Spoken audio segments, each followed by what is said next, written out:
Welcome back to another video, guys. Welcome. Today I'm going to talk about something I think I might be a little disappointed, and I'm not really sure what to do here. So I headed up to Wisconsin, right? And I was doing good on MPGs, and I grabbed a load down in Wisconsin. Ended up over in Kenosha with a load coming down to Florida, and it's been all hell getting back. As soon as we got back here on the yard, I realized the tire pressure steers at 90, and I was like, oh my God, rookie move. I mean, I checked them 2 weeks ago, that's good. I guess temperature change, I don't know. But, I don't even know how to say this, guys. A lot of you guys have been looking forward to this move and what I've been doing, but I'm having doubts. I think I want to step out of the Peterbilt, and I think I'm gonna go back to my W9. Yeah, get the hell out of my truck. It's like that? Yeah, that's the way it is. Guys, let me introduce you to my wah 2. Wah. That's for you, Natalie. Yeah, that's my buddy Stony. He's my driver. It's going in this truck. And yeah, we've had this plan for a while. And a lot of people, I still think it's funny. A lot of people can't believe you're getting out of the W9s. You sell your W9s. You this, you that. I talked about this stuff back in December, guys. A purchase like this, you don't just snap your finger and make it happen. You plan. And I started putting this plan together back in December. Actually in November. So, and I talked about that in videos. And I understand you don't say everything I do or everything I say. And then you see stuff I'm posting on other social medias, whether it's TikTok or Instagram or even Facebook, and then you're like, "Hey, I'm out of the loop. What's going on here? What'd you do to your W9?" I get it. But I was talking about that stuff back in November, December, and I started putting the plans together and started making it work. And I'm not going to talk about what I offered my buddy, but let me tell you, he's gonna be fat and happy. He's gonna be real fat and happy. This is his truck. I told him from day one, I said, I have no attachment to this truck. I love this truck. On other videos, I'm telling you, I love this truck. And if I ever get out of my hood, I'm definitely getting me a 579. This is a sweet riding truck. And I've gotten really spoiled to all the amenities this truck has. The Thermal King that actually works, because that joker right over there, you can't see it, but it's right over there. It don't ever work. And I've always had problems with it. I've gotten spoiled to this truck. So, anyways, guys, you guys want to meet my buddy Stony? You want to tell them a little bit about us? When did I meet you? Oh man, what 2013, late 2013, early 2014, back in both of our me, you, and your brother all. Don't forget Al. Yeah, we did meet Al later in 14, and we were all big time owner ops. Just learning the ropes together, man. Learning how to do things. Watching YouTube podcasts, Kevin Rutherford, all that. Mike Beckett. Yeah, Chad Holmes, all the things about what to do, and, Yeah, man, I love it. They started up the podcast again, Rolling Toe. There's an app. I think it's on Kevin Rutherford's app. They got a podcast. They do it every week. A lot of the stuff that you hear me talk about in videos, or I'm trying to get Stony started a YouTube channel, you'll hear him talk about things about tires and repairs and how to run air pressure, suspension, components, all that stuff. One of the biggest expenses we learned from listening to Mike Beckett and his brother. What's his brother's name? I know Mike. It's easy to know because I know a Mike Beckett. Anyway, that's the guy that trained 25 to 30 years ago. My alignment guy, Chad Hohn, right there in Kansas City, was listening to this podcast, and we was learning all these things back in 14, 15, and 16. And then by the time I started making YouTube videos, all that knowledge that I retained and actually remember it, I started talking about it. A lot of people call me crazy. They say, I can't believe you putting 120 PSI in your steer tires. I'm like, look, it's not my idea. Don't shoot the messenger. I'm just doing it. But I can wear out a pair of Michelin's steers because they're dry rotting and not because I've got like a thread. So, or tread depth. So, absolutely, yeah. They say, take the sidewall. Read the tire pressure. Don't look at the truck, because the truck guys don't know about tires. They know, and MPG is all about it. And Yeah, we've done some work to this now, and let's see what we're going to get a little bit on the remainder of this. Yeah, I think so as well. What was we last saying?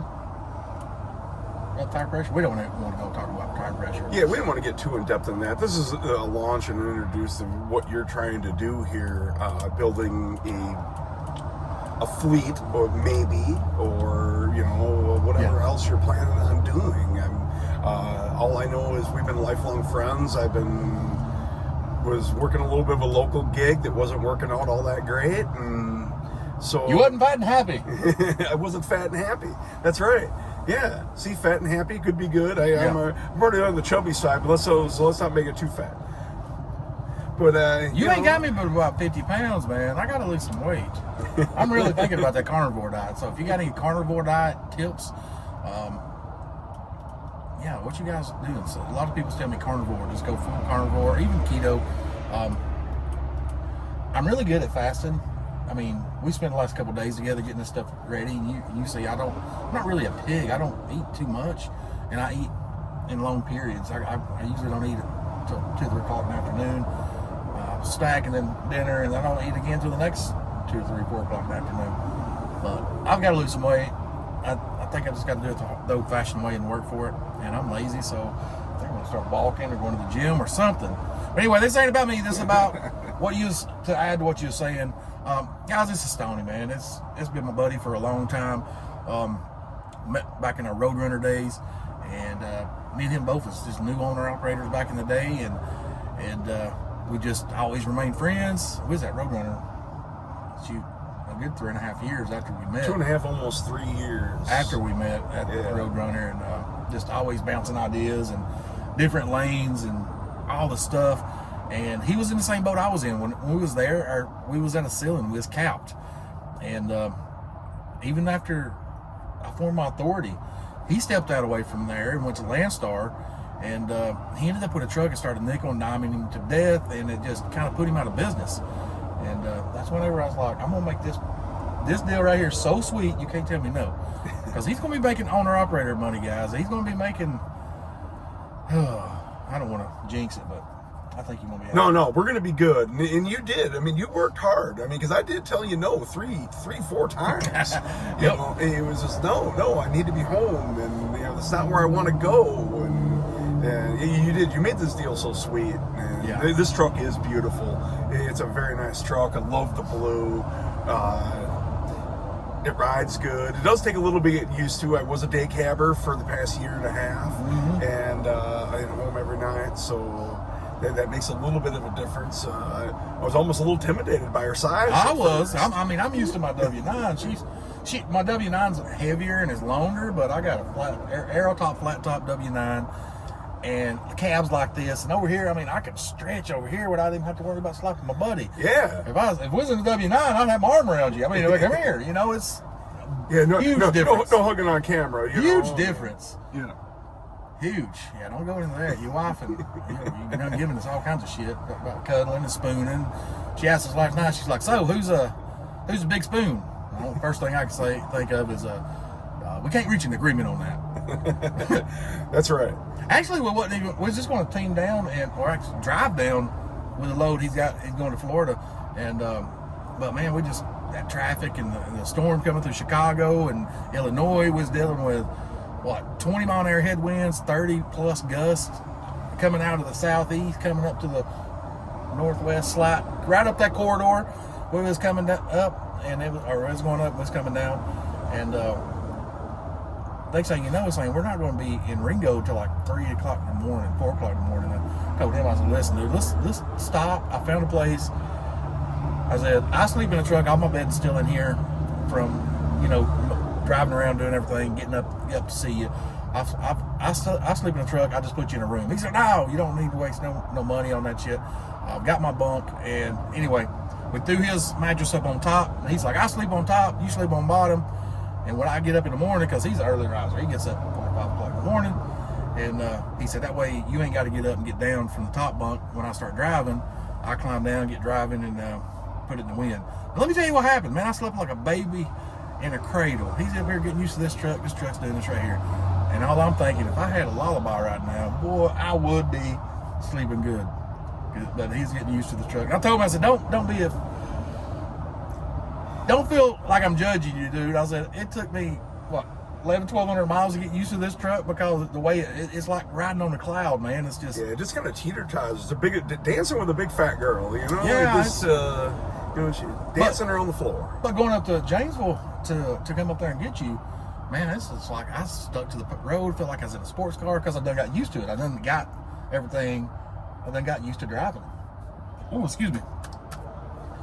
So, yeah, it's a long, tedious process to get here. But, yeah, well, you're here. Yeah, we've been dealing with this now for, almost 3 months. Getting it on and getting the plate and all that. I mean, it just seemed like forever. The ELDs, how we're going to do the ELDs. I went with an iPad. That's what I've been using for years in my W9. So I just put an iPad in here it's not a RAM mount. It's another mount that I got off Amazon. And it's pretty sturdy. From that to the Easy Pass to the Pre-Pass to the trailer, it's just been a lot. But and fuel cards, and I did go ahead and sign up with NASTIC for my fuel cards. That way I can pull all receipts every quarter for IFTA. Just like with this ELD, I'm got Motive, so in the description there you want Motive. The stuff that I use is down there. I upgraded to their I don't know, gold package, top tier package. That way I can pull all IFTA miles, and we ain't got to do this stuff right here. You know, I still do this, write down mileage, and at the end of the trip, throw a trip report. And I was like, man, we need to get up with the times. I don't need you doing all that, because then you got to send me copies, trip reports, and we might not see each other for a month at a time. So yeah, we can't have this truck all cluttered up with paperwork. No. I mean, get up with the times. Get up with the times. So, what about you, Stony? How long you been driving? Who are you? Where you coming from? They're gonna want to know, man. Who am I and where did I come from? Well, I came from a vast maintenance background, really. I started in that, and so one day I decided, I'm tired of doing this, and I want to go be a driver. I've always kind of been driving. I got a few family members that drive, and moving on from that, I just kind of went to a local company, had an offer driving school thing, when I started you had to do all that. So I've been behind the wheel since late 09. Yep. And so he's the $1 million+ mile driver. Absolutely. With our California runs that we did for 2.5 years, we got to be, I ain't totaled it, but I think it was $1.5 million, and it's accident free, incident free, and that's probably why maybe the huge severance package, geez. I know. I told everybody, they're like, good luck finding the driver. I was like, oh no, I've got somebody in mind. And I told him, I said, don't feel obligated. I said, I got a long line of other drivers I got in mind too. I said, I offered it to my brother first because I feel obligated for my brother, but he turned it down. He's got young kids at the house, so I was like, man, I'm not going to try to force you into it. I offered him the same deal, and he's like, nah, man, I'm going to pass up. And I said, all right, Stony, you're up. And made him a good package. And I told everybody when they said good luck finding a good driver, I said, you know what's wrong with trucking companies? Trucking companies look and view the truck as an asset, the investment, and it is. But you know what's a bigger investment and a bigger asset? Driver. So I'm going at this different than the trucking company's standard. Driver first, and we can get another truck, but it's hard to get a good driver. See, if I would approach it like most people do, and put the truck first and treat you, like shit, so to speak. Yeah, I might get meat in the seat. Yeah, a meat in the seat. That's pretty good. Yeah. I might get you as a driver for 6 months, maybe 12, if I'm lucky. But if I put you first and make sure you're making good money and you're happy, and I'm not trying to be I lead by example, man. And I told him, I said, this truck ain't gonna be dispatched no different than the way I dispatch mine. How I run is how I expect you to run. What I do, where I go, what I won't do, what I will do is the same thing. So I knew what I got with him. I've known this cat since 2013.